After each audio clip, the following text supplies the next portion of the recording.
Kaya hanggang ngayon, kung mapupunan nyo, walang denial kay BP na hindi niya kakilala si Madriaga. Walang denial na hindi niya dinadalaw.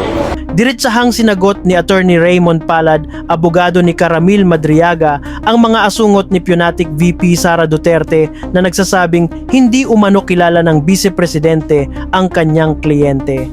Ayon kay Palad, positibo siya na may sapat na ebidensya ang kanyang client upang patunayan na magkakilala at may ugnayan sina Caramil at si Piona. Diba? Parang nagsasalita lang yung mga nasa paligid. Pero confirm po yan, yung pagdalaw na yan ni BP Sara. Isa umano sa mga binabanggit na patunay ay ang pagdalaw daw ng desperada ng si Piona kay Caramil sa BJMP, bagay na hindi naman itinatanggi o kinokumpirma ng kampo ng Vice Presidente. Binatikos din ni Palad ang ilang personalidad na nagsasabing walang koneksyon ng dalawa at kabilang na dito si Mima Butanding Harry Roque na dawit sa issue ng Pogo sa Pinas. Ang pagkakaalam ko lang, hindi siya kakilala ni VP Sara. At ang sabi sa akin, hindi yan personal na kakilala ni VP Sara. In fact, hindi siya kakilala ni VP Sara.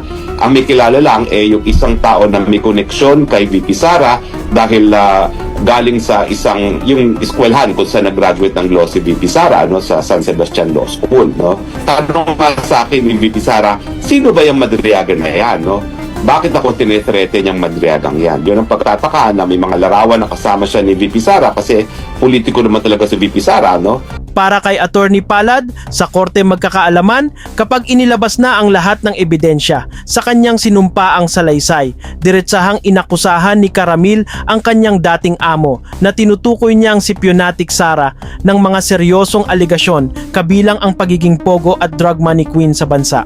Kung pwede nga lang mag-video call si Ramil, sasabihin niya. So, dinadalaw para Ang sabi is that ayusin na yung problema. inaayos siya. Parang ganon, inaayos siya. Kasi nga meron daw, marami kasing dumadalaw doon, iniisip nila gagamitin si Caramil ng mga ibang grupo. Kaya siguro siya dinadalaw. Mahilig lang siya mag-document talaga. Ang siguro nag-trigger sa kanya yung Pogo matindi ho yung parang galit niya na yung Pogo activities. Imagine sa sarili kang lote. Nasa Pilipinas ka, hinaharang ka ng mga Chinese military. Sabi niya mga PLA, naka-uniforme ng mga nakapatig. So doon sila nai-insulto na bakit may mga Chinese. Na-confirm sa akin yan, bakit may mga Chinese dito sa lugar ng lote na to. So sabi niya, kaya gusto lumabas para matigil na itong mga Pogo-related activities na to. Drug money, Pogo, ganun po.